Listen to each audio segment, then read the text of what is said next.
Mas exciting na ecotourism experience ang paparating sa Pampanga.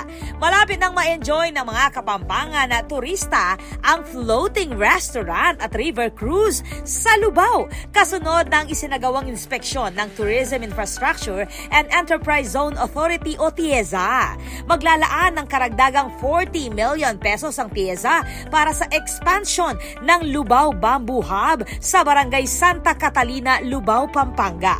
Ayon kay TIEZA General Manager Mark Lapid, sinimula na ang Phase 2 matapos ang matagumpay na completion ng Phase 1. Technically, nahantay na lang ako ng Mayora na pumunta. They can open publicly right now.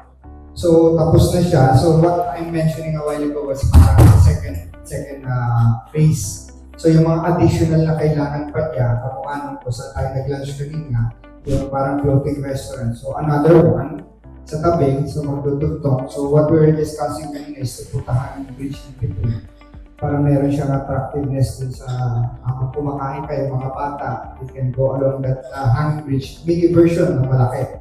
So, tapos we'll provide the boats kamukha nung sa Lubao River na meron na rin restroom, and then meron na rin parang kumakanta for entertainment. And then since Mayora mentioned a while ago, silted pa yung doon.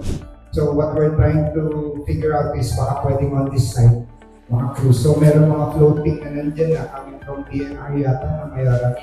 So pwedeng i-station na lang ng Mayora yun para magkaroon din ng rondalya or any cultural activity within the area. Kabilang sa mga bagong attractions ang floating restaurant, pedestrian bridge at dagdag na mga bangka upang mas mapaganda ang overall visitor experience.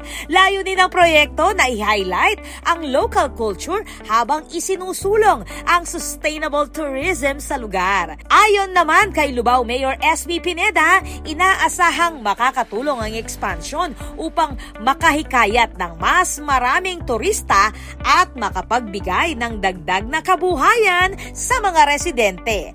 Hindi lang pang bata dapat pang pamilya. Diba? So, malaking playground talaga siya. Tsaka senior citizen area para pati naman din sila mag-in. Dito lang sa floating resto, hindi lang yan isa. Gawin nga namin dalawa. At aside from that, ibang cute din naman yung may food trucks. So, ganun naman ako ka-excited, ganun kaganda yung plano namin talaga dito. Kaya hindi lang dito actually, even sa other side, may plan kami dyan ng Sigov Delta pa yung Gov, meron ding development. Pero I'm very lucky talaga na ito, nakahingi kami ng budget kay GM, na itong ang hanging bridge, itong floating. So sabi ko, maganda habang andito, syempre Kapampangan po tayo, hindi lang ito para sa mga Lubeño, sa lahat ng mga Kapampangan. Target na makumpleto ang full expansion ng Lubao Bamboo Hub ngayong taon.